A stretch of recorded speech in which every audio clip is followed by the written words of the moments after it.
अच्छा मनुष्य कौन है? आचार्य चाणक्य का कहना है कि ज्ञानी व्यक्ति नीति शास्त्र को पढ़कर जान लेता है कि उसके लिए करणीय क्या है और ना करने योग्य क्या है। साथ ही उसे कर्म के भले बुरे के बारे में भी ज्ञान हो जाता है।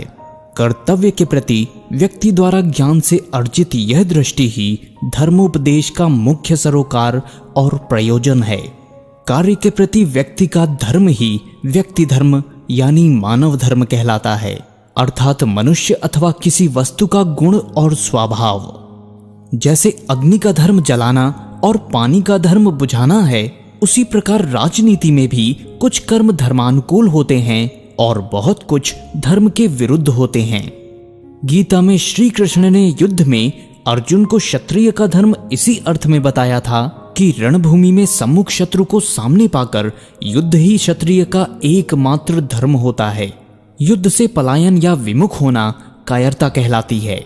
इसी अर्थ में आचार्य चाणक्य धर्म को ज्ञान का सम्मत मानते हैं।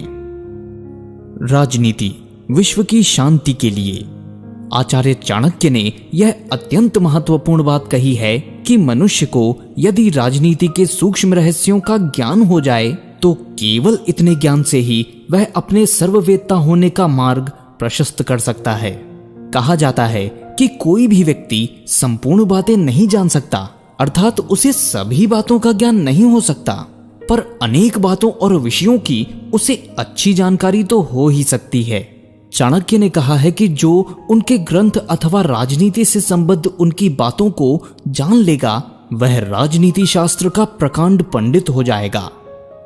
शिक्षा सुपात्र की मूर्ख शिष्य को पढ़ाने से, उपदेश देने से, दुष्ट स्त्री का भरण पोषण करने से तथा दुखी लोगों का साथ करने से विद्वान व्यक्ति भी दुखी होता है।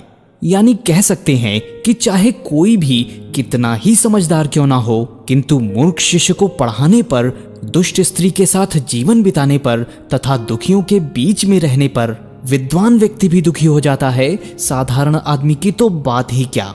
अतः नीति यही कहती है कि मूर्ख शिष्य को शिक्षा नहीं देनी चाहिए, दुष्ट स्त्री से संबंध नहीं रखना चाहिए, बल्कि उससे दूर ही रहना चाहिए और दुखी व्यक्तियों के बीच में नहीं रहना चाहिए। हो सकता है ये बातें किसी व्यक्ति को साधारण या सामान्य लगें, लेकिन यदि इन पर गंभीरता से विचार किया जाए तो यह स्पष्ट है कि शिक्षा की सीख उसी व्यक्ति को देनी चाहिए जो उसका सुपात्र हो या जिसके मन में इन शिक्षाप्रद बातों को ग्रहण करने की इच्छा हो।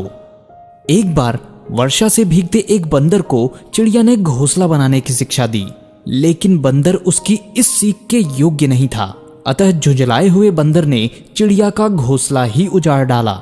इसलिए कहा गया है कि जिस व्यक्ति को किसी बात का ज्ञान ना हो उसे कोई भी चीज समझाई जा सकती है, पर जो अधूरा ज्ञानी है उसे ब्रह्मा भी नहीं समझा सकते।